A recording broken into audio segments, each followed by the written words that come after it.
Halo Sobat Narasi, hari ini kita akan ngobrol tentang wacana yang lagi heboh banget.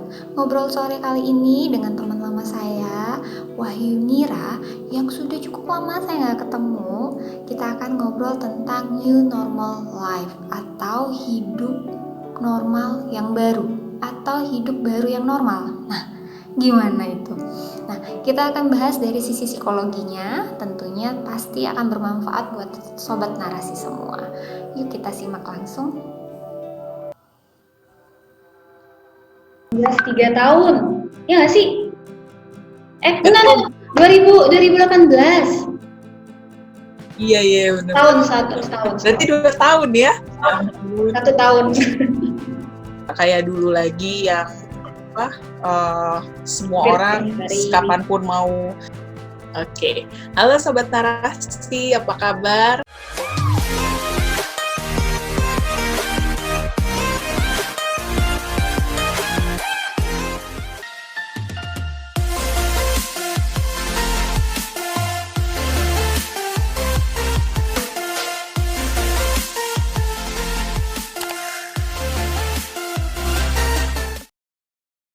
Nama lengkap saya Wahyu Nira Utami, panggilannya Nira.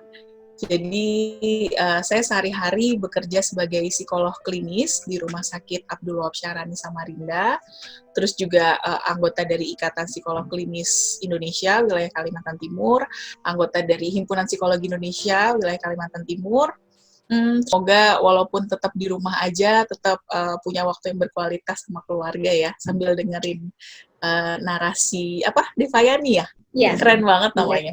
Keren. Aku suka nontonin loh. Oh iya Kak. Selamat Hari Raya. Iya, aku subscriber YouTube. Langsung secara virtual. Oh iya. Lama sekali kita tidak bertemu. Semoga nanti bisa cepat ketemu ya. Definisi new normal life itu kan perubahan perilaku untuk menjalankan aktivitas normal, namun ditambah dengan protokol kesehatan. Garis bawahi tentang perubahan perilaku. Dan menurut saya secara pribadi, perubahan perilaku itu kan sebenarnya nggak mudah ya untuk dilakukan gitu kan. Misalnya kita biasanya nih kalau misalnya ke mall, kemana, kan nggak pernah tuh kita cuci tangan dulu gitu kan, di mall sebelum masuk ke mall gitu. Sekarang kan ada perubahan perilaku yang harus mau nggak mau kita harus lakukan. Nah, kalau dari sisi psikologi sendiri, bagaimana sih perubahan perilaku itu bisa terjadi pada individu atau pada seseorang? Jadi sebenarnya emang perilaku itu memang nggak gampang gitu. Nggak usah jauh-jauh ke mall deh, kayak kita dari luar mau masuk rumah aja harus cuci tangan, itu kan sebenarnya susah banget gitu. Aku sih terutama. Aku aja salah satu perubahan perilaku yang paling yang paling mendasar itu kayak habis pulang nih kerja dari rumah sakit misalnya. Kalau dulu tuh nggak buru-buru mandi tuh gitu. Masih ngapa-ngapain dulu gitu. Kadang kalau lapar ya makan dulu gitu, baru mandi gitu kan. Tapi kalau sekarang karena ada mindset bahwa wah dari luar nih, apalagi dari rumah sakit pula gitu kan, apalagi kalau habis menangani pasien COVID gitu kan, bawaannya tuh kan mikir yang jangan-jangan aku nanti malah jadi carrier nih buat orang rumah misalnya, kalaupun aku ada virusnya gitu kan, ya mau nggak mau harus langsung mandi gitu. Tapi kan kalau kita mau tetap survive di kondisi yang seperti ini, nggak bisa juga kita selalu punya excuse perubahan itu sulit gitu. Nah, yang perlu kita pahami dulu, ada beberapa hal penting yang terkait dengan perubahan gitu. Yang pertama, readiness to change, kesiapan seseorang itu untuk berubah gitu. Karena kesiapan ini nggak gampang loh gitu. Kalau dibilang kalau kita mau membentuk satu perilaku baru, itu harus mau dan siap. Mau, semua orang mungkin mau untuk berubah gitu. Sama dengan perubahan perilaku di masa normal baru ini gitu. Mau keluar harus pakai masker. Punya nggak kita masker gitu? Terus maskernya harus pakai masker yang apa? Masker kain aja atau harus masker bedah atau harus kayak gimana gitu. Terus kalau misalnya mau keluar, kita udah tahu nih mau ke mall misalnya.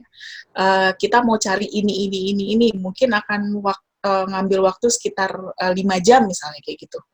5 jam pulang pergi. Sedangkan kita tahu masker kain itu direkomendasikan penggunaannya maksimal 4 jam gitu ya.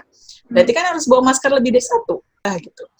Ada nggak kita identifikasi yang kedua, barriers to change, atau hambatan yang kira-kira bisa jadi halangan kita untuk melakukan perubahan. Misalnya, kita udah punya pengetahuan bahwa harus pakai masker dan lain-lain.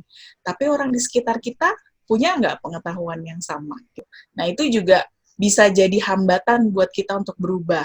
Dan ini terkait dengan hal yang ketiga. Bisa jadi expect relapse. Jadi, kita udah mulai berubah. Tapi ternyata ada halangan-halangan tadi. Dan halangan itu tadi membuat perubahan yang kita canangkan sejak awal tadi gagal jadinya. Akhirnya kita kembali lagi. Kalau keluar nggak pakai masker, terus masih kumpul-kumpul, berdekat. Jadi sebenarnya dalam perubahan itu bukan cuma dari sisi kita mental itu kan yang kita mempersiapkan diri kita tadi, aturan apa yang diberlakukan oleh pemerintah terkait kondisi new normal ini gitu. Karena itu pasti akan sangat berperan sama masyarakat di sekitar gitu. Terus bagaimana sih biasanya kita itu sebagai individu bisa beradaptasi dengan aturan yang baru? Masuk rumah saya harus cuci tangan. Kalau saya menyadari kenapa saya harus melakukan itu, kenapa itu penting buat saya, maka biarpun orang ngomong macam-macam, ih apa sih ini lebay banget gitu, udah santai aja kali, COVID-nya juga udah pergi, misalnya kayak gitu. Tapi kan kita yang paling sadar kenapa kita melakukan itu gitu ya. Kalau memang harus ada yang berubah, dan itu pasti kita keluar dari zona nyaman gitu ya, yang itu nggak gampang gitu kan, ya mau nggak mau kita harus menyesuaikan diri, harus belajar bahwa ya situasi sekarang sudah berubah, maka saya harus berubah juga gitu, walaupun kecepatan orang untuk berubah itu kan beda-beda ya. Ternyata dari kasus ini ada juga dampak positif yang bisa kita pelajarin. Tapi tidak semua orang menyadari itu ya, Mbak Nira ya. Bagi kita yang normal mungkin gampang banget ya untuk bilang seperti itu, bahwa oh iya COVID ini ada makna positifnya gitu. Tapi kan bagi seseorang yang sudah terlanjur stres, sudah terlanjur begitu lelah dengan COVID ini gitu, mungkin dia nggak akan bisa ngelihat itu gitu, sehingga dia butuh bantuan orang lain untuk, istilahnya tuh di kepalanya lagi penuh dengan benang kusut. Nah, orang-orang entah itu psikolog atau profesional lainnya, itulah yang akan membantu untuk menguraikan benang kusutnya itu gitu. Saya ada waktu awal-awal bekerja dari rumah, itu saya sempat juga tidak menonton berita sama sekali. Saya kasih waktu jeda saya kurang lebih seminggu itu saya nggak nonton sama sekali berita tentang COVID. Itu kalaupun saya tahu berita tentang COVID itu cuma dari suami misalnya atau ibu saya yang ada cerita gitu, kayak memanajemen, aduh banyak banget nih rencana yang harusnya begini kan jadi batal gitu kan. Jadi daripada menambah pikiran, saya memanage diri saya, saya beri waktu untuk diri saya untuk nggak cari info dulu. Berita hoax lah, di situ saya bilang, oke, kita ambil jeda dulu gitu kan, untuk info itu. Mungkin gitu kali ya caranya ya. Benar. Jadi setuju banget sih gini. Analoginya gini, kalau kita mau tubuh kita sehat, kita kan harus makan makanan yang bernutrisi, ya kan? Sering kita terlupa adalah makanan buat pikiran kita gitu, nutrisi buat pikiran kita. Selama ini dengan banjir berita yang segitu banyaknya tentang COVID, kita nggak bisa bedain lagi mana yang hoax, mana yang berita beneran gitu ya. Itu secara tidak langsung pertama membuat pikiran kita jadi lelah memilah informasi tadi. Bukannya nggak peduli, tapi memang berusaha memilah informasi buat kita gitu. Yang perlu kita tahu masyarakat awam ini adalah bagaimana cara ngejaga diri kita sendiri. Bagaimana cara pakai masker misalnya yang baik. Bagaimana cara merawat masker yang baik gitu. Terus kemana aja kita harus pakai masker, kapan aja kita harus cuci tangan dan lain-lain. Menurutku informasi itu yang justru penting. Kebijakan apa sih yang berlaku saat ini? Dan supaya kita nggak salah bersikap aja ke depannya gitu. Menurutku bagus tuh yang begitu. Berarti sukses saya ya, cara saya kemarin menghadapi situasi. Bagus. Iya, akhirnya jadi nggak terlalu gimana ya, kan gini, kalau di dalam teori komunikasi itu terpaan media yang berlebihan itu menjadi kategori penonton berat gitu ya, atau viewers yang sangat berat, dan itu sangat secara tidak sadar itu berdampak pada perilakunya nanti. Saya berpikir ini saatnya teori ini kepake nih dalam hidup saya. Kalau over saya lebih dari 4 jam misalnya menonton itu terus gitu kan setiap hari, wah ini bahaya juga buat kesehatan mental sendiri sebenarnya gitu. Kok itu yang saya pikirkan. Jadi sebenarnya ungkapan new normal atau apapun itu aku sih oke-oke aja selama kita memaknainya dengan pas aja atau ke tempat umum lainnya gitu. Terus karena kita anak muda yang gaul sering nongkrong-nongkrong gini, nongkrongnya sekarang kayak gimana gitu. Itu kan harus apa namanya harus diinformasikan juga ke orang-orang gitu. Udah boleh makan misalnya di tempat makan, tapi harus kayak gimana gitu kan. Dan mengelola stres ini yang penting untuk diketahui oleh masyarakat. Jadi banyak banget webinar atau live IG atau Coolwap yang sekarang ngajarin masyarakat umum terkait manajemen stres itu kayak gimana sih sebenarnya. Terus kan gitu bahwa sebenarnya ketemu dengan psikolog itu sama kayak kamu ketemu ngobrol sama orang yang bisa kamu percaya gitu. Ada kondisi-kondisi tertentu di mana kamu butuh untuk didampingi secara profesional, bukan cuma ngobrol sama teman aja gitu.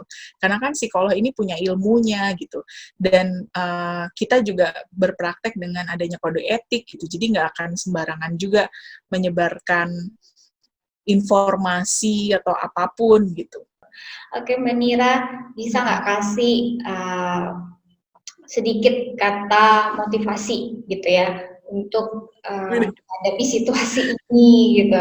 Jadi balik refleksi ke diri sendiri dibanding kita ngurusin hal-hal di luar sana yang nggak bisa kita kontrol. Ketika kita belajar untuk refleksi ke diri sendiri, kita tuh jadi makin kenal sama diri kita dan kita bisa taking control of ourselves gitu. Kita jadi bisa ngambil kontrol untuk diri kita sendiri gitu. Wih, keren. Selama ini sama diri sendiri ya, ini waktunya kembali mengenalin diri sendiri gini. Kenapa ya kalau setiap ngobrol sama Mbak Nira ini, itu rasanya pengen curhat banyak gitu ya. Auranya gitu ya, psikologi banget. Auranya, apa ya, kalau ilmu psikologi itu bilangnya frekuensinya nyambung. Oke, satu frekuensi. Satu frekuensi, betul. Oke, ya, semoga satu frekuensi ini membawa hal yang baik buat semua orang ya. Amin, amin. Iya, betul. Nikmati hari Sabtu. Iya. Sama-sama. Dadah. Dadah.